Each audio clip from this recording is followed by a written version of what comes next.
अदा मां परेशान बाबा जे लाइ न आहियां, मां परेशान इन जे लाइ आहियां त हाणे राति थिए पई। हिते असांजे घर में जी राति थींदी आहे तीअं ई जिन छिता थींदा आहिनि ऐं मां हाणे इहो सोचे परेशान थी आहियां त हाणे मुंहिंजो छा थींदो।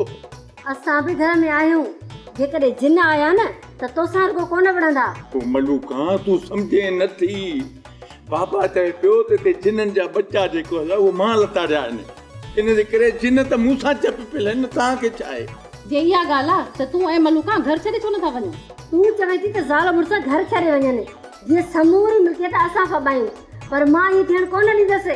भाॼाई अहिड़ी का बि ॻाल्हि कोन्हे, मिल्कियत असांखे तॾहिं मिलंदी जॾहिं बाबे खे ॻोल्हे हथु कयूं।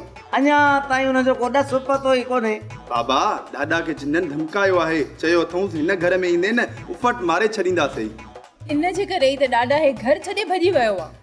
ॾाॾा खे वापसि आणण खां पहिरियां को पाड़ो घुरायो जीअं जिननि खे हितां भॼाए, पोइ ॾाॾा हिन घर में वापसि ईंदो, न त ॾाॾा कॾहिं बि हिन घर में वापसि कोन ईंदो।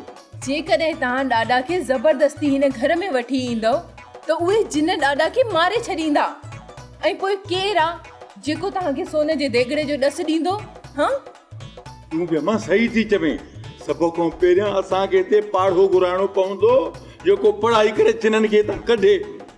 हा, पोइ बाबा खे त घुराईंदासीं। छोरी अॼु ई बकवास थी पई करे, इन ॾेढ खां वधीक को जिन आहे। तव्हां वञी पोड़े खे ॻोल्हे हथु कयो, हिकु दफ़ो रुॻो मिल्कियत हथु अचे, पोइ ही घर ॼाणे जिन ॼाणनि, असां ही घर ई छॾी हलिया वेंदासीं। मां भवतार खे तव्हां ॾेई आयो आहियां, सुभाणे बाबो हिते हूंदो। हिते हिकिड़े मसइले मां जान छुटे ई नथी त मथां वरी ॿिया मसइला। अञा पोड़े मां जान छॾाई न हुईसीं त मथां अची जिन ज़ाहिर थिया। आस्ते आस्ते मीर साथी, आस्ते त किथे जिन ॿुधी न वठनि।